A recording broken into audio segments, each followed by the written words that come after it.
Thank you. Yeah, 100 pounds going up.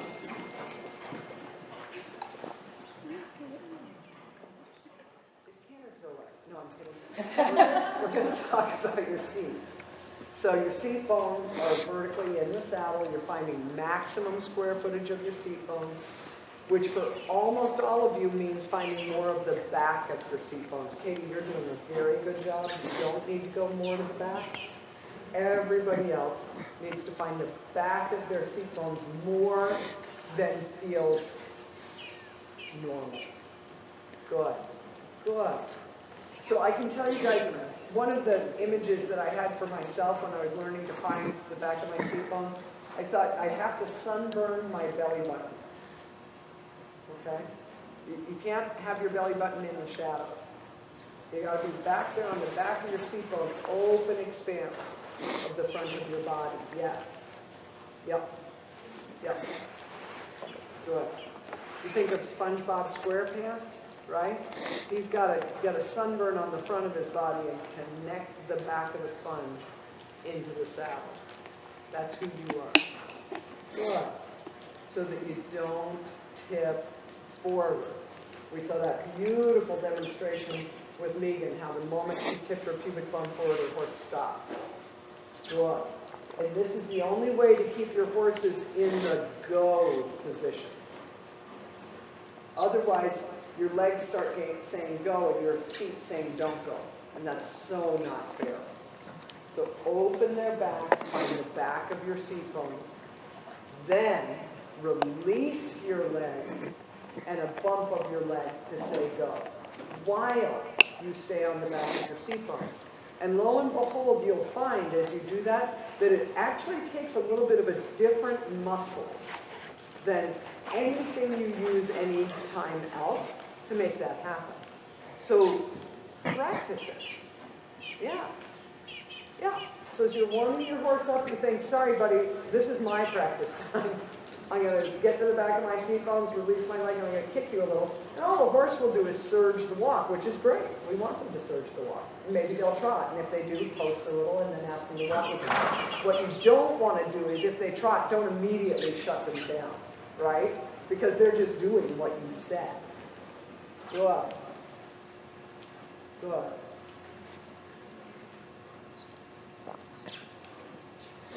Okay.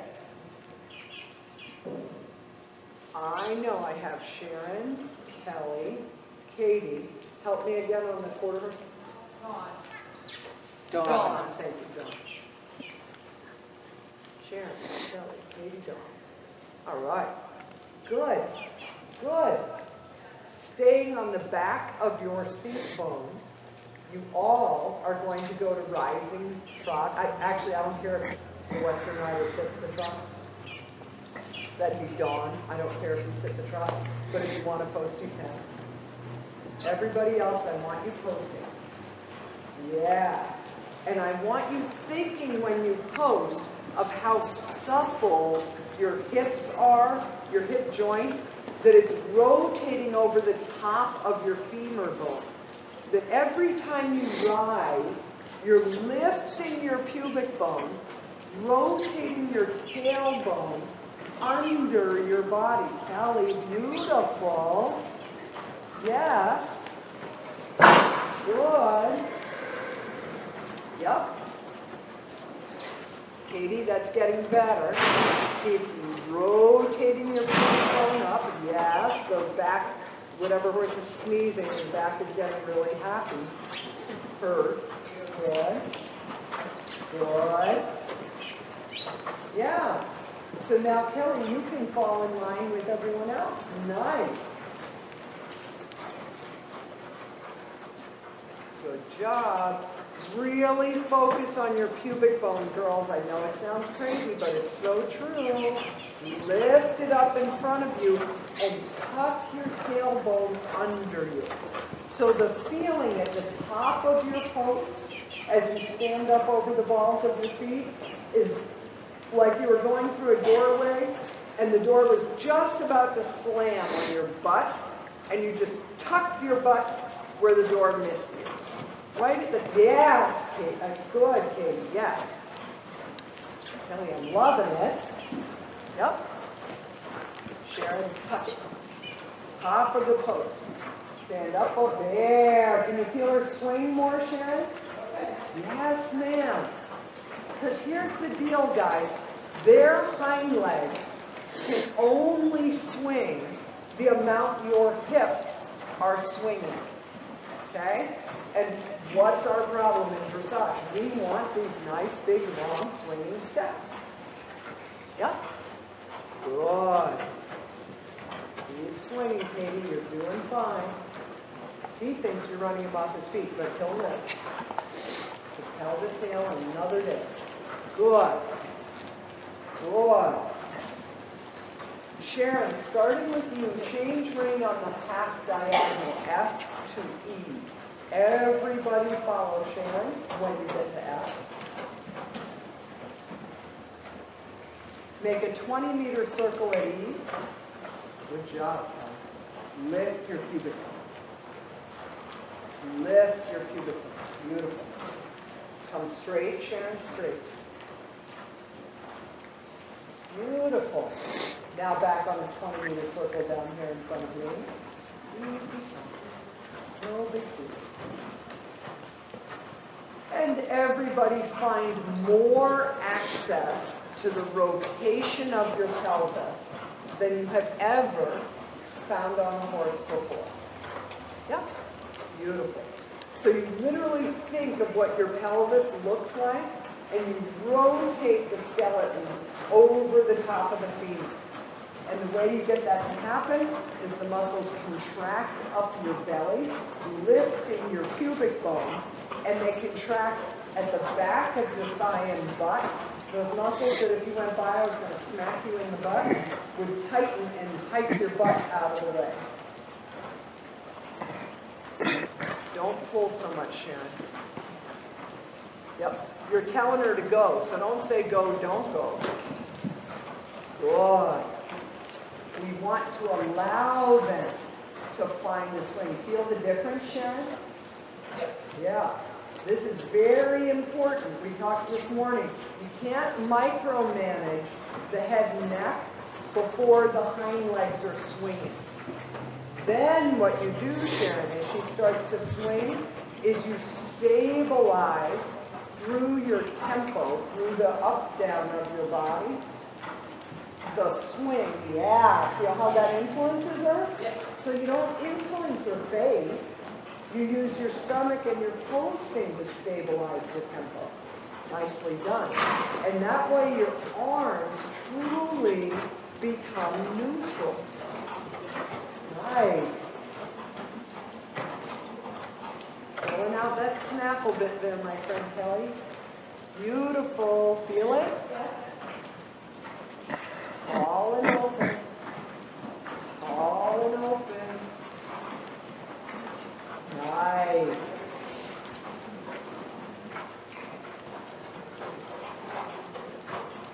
More rotation in your pelvis than you've ever felt. Every time your seat settles back into the saddle, you're finding the back of your seat bone. And then, Sharon, the tricky part is to rotate your pelvis without going faster. Yes, feel that? Just thank you, that's comfortable. Super, Kelly. Nice, Katie. Good. And Dawn, that's lovely. Nice, Sharon. Okay, riders. Use your posting to ride forward to the walk. Forward to the walk. Not back to the walk, but forward. And you do good, and then walking. Stabilize your pelvis by holding your stomach muscles still. Yep. And if your horse walks slowly like Katie's, release your stomach muscles and clench a little bit in the back of your butt. Yep. So when you guys are sitting there on your horse, You've got this beautiful vertical line. What you have to be aware of is there more momentum in front of the saddle, in which case my horse is going too fast and I have to use my stomach? Or is there no momentum, in which case I have to release and send some up with my legs? Okay? So too much in front means they're going too fast, and you hold your stomach a little, right?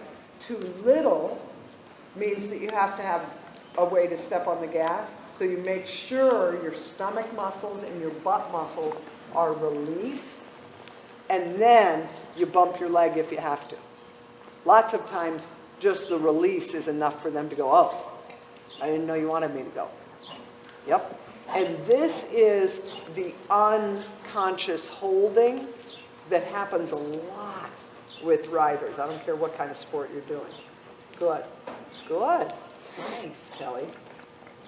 Kelly, starting with you from K, go across the diagonal to R, and then from R, make a 20-meter half circle to S, and at S, come straight ahead.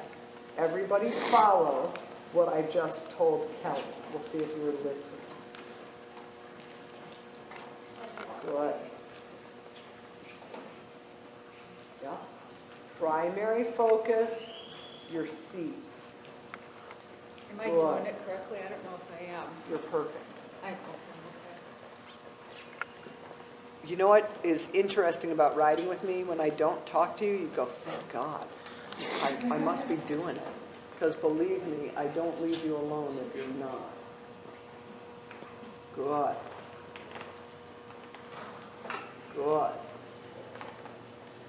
20-meter half circle from R to S, which means you stay inside of the NH line, and then straight.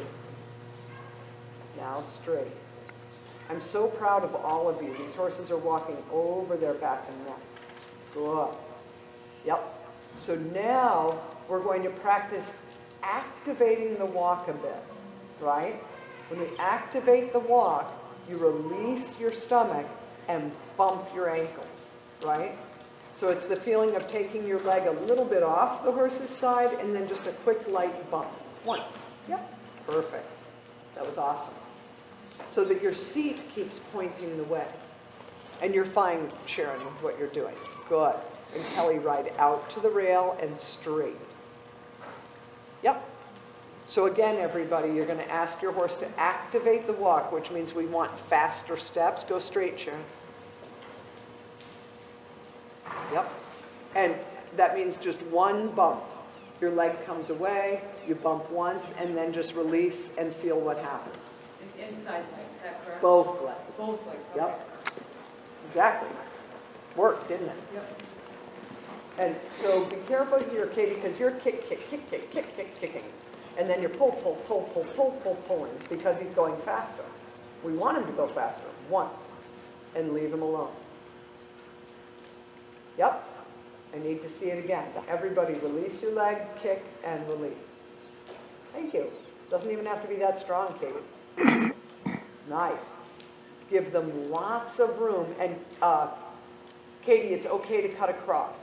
There you go. Good. Good. Following arms. So you may have heard me saying this today. The feeling of your hands on the reins is, think about what it's like to hold on to the handle of a shopping cart and to push that shopping cart away from you. But you're not like throwing it into the pile of shopping carts. You're pushing it away down the aisle and you're looking at whatever labels you like, soup, right? So you're just sending that shopping cart down the aisle and you're walking along behind it. Good. So you have to allow the mobility in your hips, that as the horse's hips are moving underneath you, they can move through you. Kelly, I loved what you did there because you stayed totally in sync with her body, and then your leg nudged a little. It said, could you walk a little more? But your upper body didn't brace or tense, and that's huge.